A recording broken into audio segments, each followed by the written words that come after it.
আমরা প্রথম দিনে বলছি ডক্টর ইউনূস নির্বাচন দিবে না, দেওয়ার কোনো দায় দায়িত্ব তার নাই, সে নির্বাচন দিতে আসে নাই। আগামীতে একটি গৃহযুদ্ধ ছাড়া এর কোনো বিকল্প নাই এবং এই গৃহযুদ্ধ মনে হয় ইনশাল্লাহ ডিসেম্বরে শুরু হয়ে যাবে। 5ই আগস্টের পরেই দেখবেন আপনি পরিবর্তন অনেক হয়ে গেছে।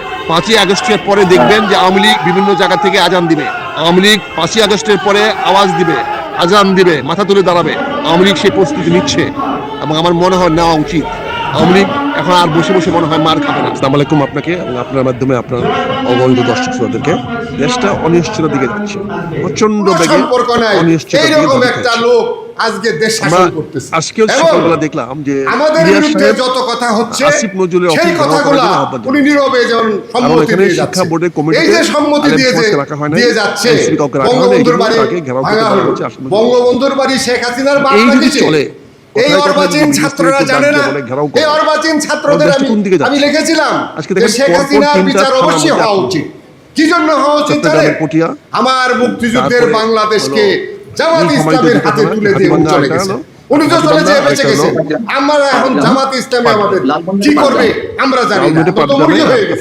আজকে আপনাদের সবাই আমি আর বেশি কথা বলতে চাই না। আগে থেকে বলে আসছি, আমাকে বলেছিলাম বক্তৃতা করে কোনো লাভ হবে না। বক্তৃতা করব চা পান খেয়ে মুজাফর সাহেব বক্তৃতার সময় বলতে এবং তার বক্তৃতা পল্টনে আসে বাদাম খায় আসলে বাড়িতে চলে যায়। আমরা চাই শাসনের অস্ত্র, আমরা যে কয়জনই আছি পুলিশকে তদন্তের দায়িত্ব দেওয়ার চেষ্টা করছি। আইন শৃঙ্খলা বলি, রাস্তায় বলি, আমাকে জামাত ইসলামের রাস্তায় ধরেছিল একদিন। আইন শৃঙ্খলা আইন এবং প্রয়োগ আমি মুক্তিযোদ্ধা ওদের 10 টাকা মেরে আমি উৎসাহ দেওয়া চলে গেছে। আমরা এখানে যতজন আছি চলেন এখনই মেরে আমরা যে কোনো অবস্থাতেই বাংলাদেশের আসলে সরকার আবার বললাম আমি কি করে বুঝি তাদের মধ্যে এই অর্বাচীন ছাত্ররা কি এই সরকার এবং বিদেশি আমার বন্ধুরা যারা কথা বলছেন বঙ্গবন্ধুকে বাদ দিয়ে লিখতে পারবে? সরকার যেটা করা দরকার সেটা তাদেরকে বলাচ্ছে, তারা যেটা সময় করাতে চায় সেটা তারা সবাইকে বলছে আমরা জনমত তৈরি করছি, করো। এই যে চলছে চলার মধ্যে তো ব্যর্থতা হলো আমাদের রাজনীতিকদের। আমি যে কথাটা শেষ করতে পারি না, কথাটা থাকলে কথাটা ভুল হবে। পুলিশ সমাজের একটা অত্যাবশ্যক সন্তান, আদর্শের সন্তান, একটা পুলিশ ছাড়া একটি রাষ্ট্র একটা সুরাষ্ট্র কল্পনা করা সন্তান। শেখ হাসিনা যা ইচ্ছে তাই করুক, কিন্তু আজকে আমরা পুলিশকে যে জায়গা নিয়ে বাংলাদেশের স্বাধীনতা সেখানে কে লিখতে পারবে? এই ছাত্রদের নিষ্ক্রিয় নয়, পুলিশকে আমরা রীতিমতো একটা ভিলেন বানিয়েছি। উনি তো বলেছেন বঙ্গবন্ধুকে বাদ দিয়ে যদি ইতিহাসটা লেখা যায়, আগামী নির্বাচন যদি করতে হয় অপমান করতেছে, আমরা চুপ করে আছি কেন? পুলিশ আমরা মুক্তিযোদ্ধা নাই। তদন্ত সংস্থা যখন শেখ হাসিনা অপরাধীকে শনাক্ত করবে এবং শনাক্ত করে তাকে আইনের হাতে আমরা যে মুক্তিযুদ্ধ করলাম, আইন যখন বিচার করবে সেই বিচারের রায়টা মুক্তিযুদ্ধের ফসল হলো আমাদের সংবিধান, চার মূলনীতি। এই ডক্টর এখানে বসে আছেন, চার মূলনীতি হলো আমাদের মুক্তিযুদ্ধের ফসল।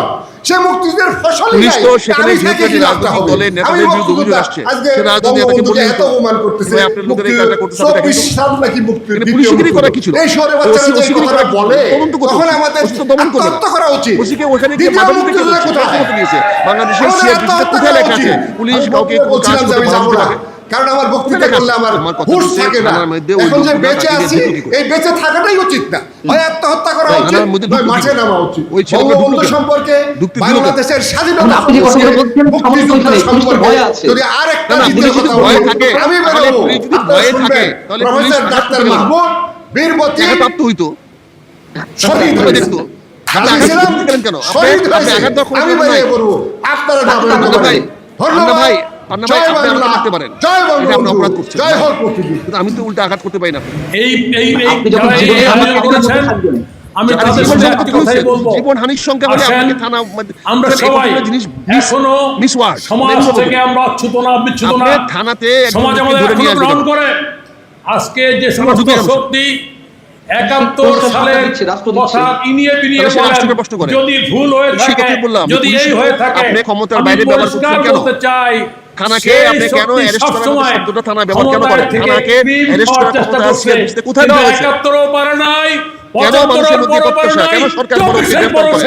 কেন ইনশাআল্লাহ তদন্ত ছাড়া গ্রেফতার কেন করবেন? গ্রেফতার করতে আজকে মন্টু ভাই শেষে তার যে পদক্ষেপ ছিল তাদের চিন্তা ছিল সেই চিন্তাকে ধারণ করে আসুন মন্টু ভাইকে একটা কথা বললেন নয়, শেখ হাসিনা ডেকেছিল বলেন আমরা সংবিধান ভঙ্গ করে প্রকাশ্যে বলে উনি যদি সংবিধান ভঙ্গ করে যদি ওই অফিসে বসে থাকতে পারে, গল্প করতে পারে, চা খেতে পারে, সরকারের রাষ্ট্রে চা খেতে পারে, সংবিধান ভঙ্গ করে, তাহলে ওই ছেলেরা সংবিধান করে আসতে পারবে কেন? ওসির ঘাড়ে ধরতে পারবে না কেন?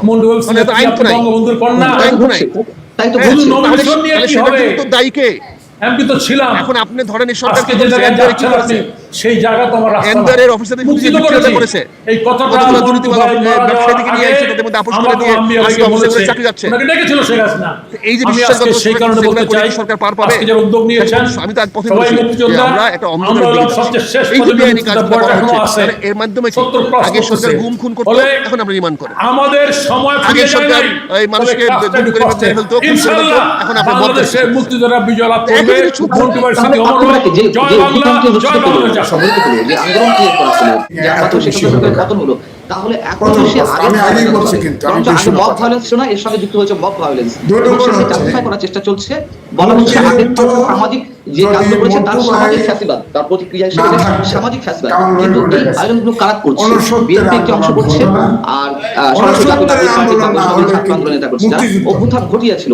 তাহলে মানুষের সঙ্গে লিখিত একটা বই আছে, প্রেস ক্লাবে আছে, এখন বই আছে।